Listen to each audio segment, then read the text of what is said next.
Yeah, this is Darby Allin. You're watching AEW Insider. What's up, peeps? We're back. As always, I'm your host, Lee Benson. Thank you so much for joining us on the AEW Insiders YouTube edition. Let's get to the show. AEW.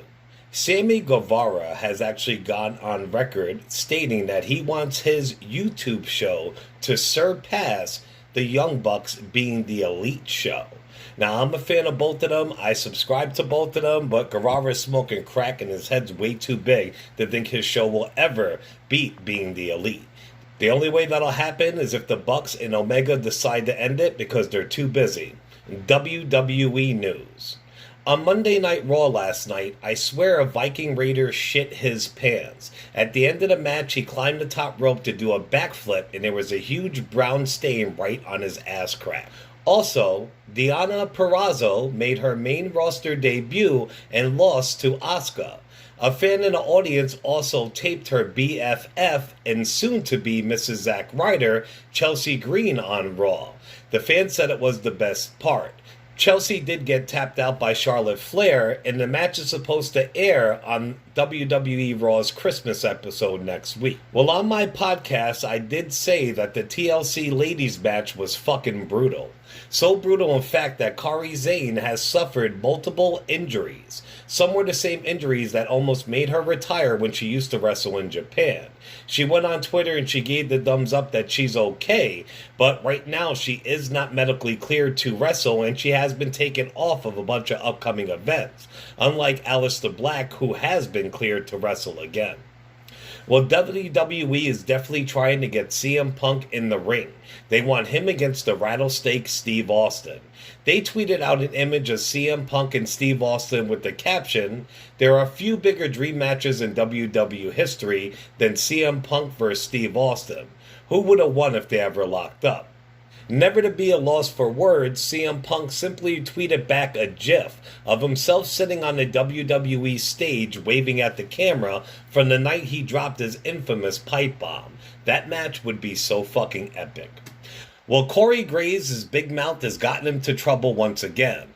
This time it's with the human suplex machine, Taz. Corey Graves tweeted out a picture of current commentators Samoa Joe and Vic Joseph, and he said it is the new and improved version of Michael Cole in Taz. That didn't sit well with Taz.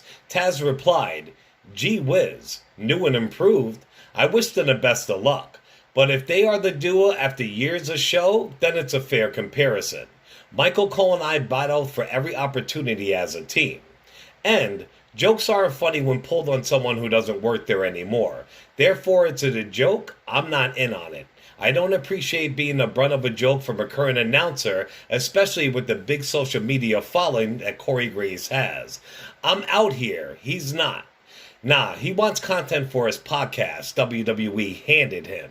Meanwhile, Corey Graves has every resource possible from WWE to succeed with the podcast, but he has to try to become a hot, controversial, outspoken jock for the podcast. Try harder, brother, please." Which Graves replied, "Nah, I won't discuss your inability to take a joke. You should get a podcast. It's fun." Which is crazy because we all know that Taz has an awesome podcast. As I reported on our last show that Primo Colon and Robert Roode were suspended 30 days for failing a drug test. Well, Colon took to online and he gave his side of the story. He says, "I was not on the road with the company. I was not scheduled for any event in the near future. I'm in Puerto Rico when they called me suddenly, not to use me, but to travel to do a doping test.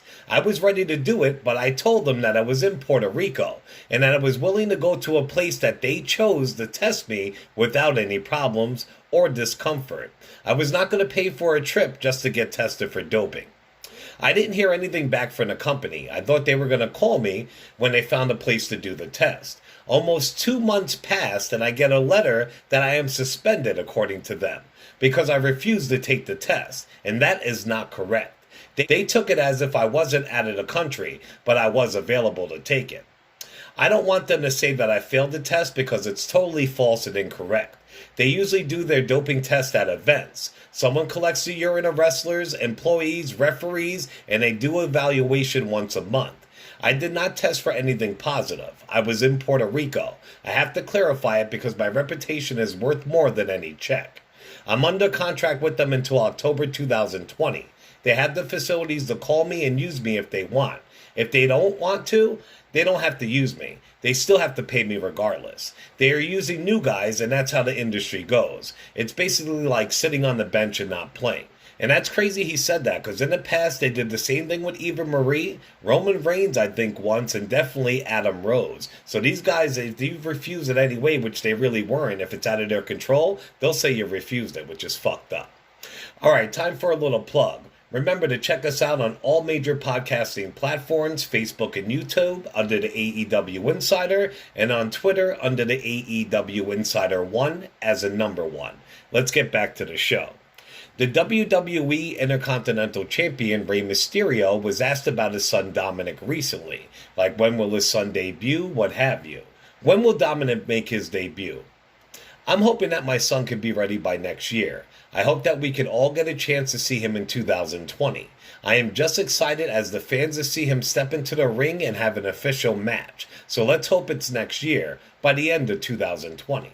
They asked him if Dominic's going to use the Mysterio name. I would definitely love for him to carry on the Mysterio name. It'll be up to him if he wants to wear the mask or not. I think he's very well identified right now the way it is. And possibly about him sharing the ring with Dominic. I most definitely would love to share the ring properly with him in a tag match or a 3 vs 3, but I definitely would love to potentially share the ring with him one day. I think after that happens, I can retire peacefully and say that getting to share the ring with my son was the best feeling in the world. Ray really is a great dad. And just some random wrestling news stories. Well, I reported on my last show that Killer Cross joined a faction with AAA Wrestling over in Mexico. Ex-WWE star Sin Cara is also as part of that faction.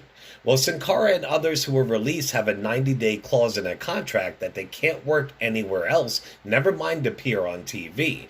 Well, after seeing and hearing about this, WWE is seriously considering suing the guy who plays Sin Cara. His name is Jorge.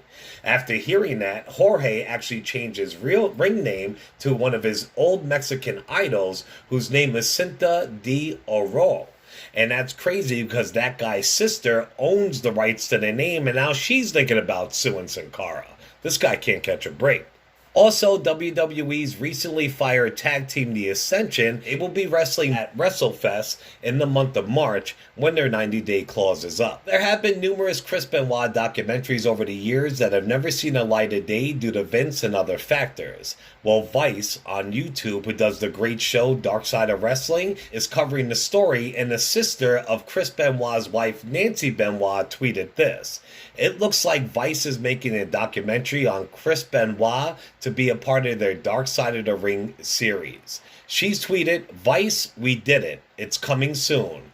How do you heal a family when murder and hate is involved? Well, your sister leads the way. I love you, Chris Jericho, and thank you for giving me my nephew back. Chris Jericho replied to that tweet and said, that's fucking heavy.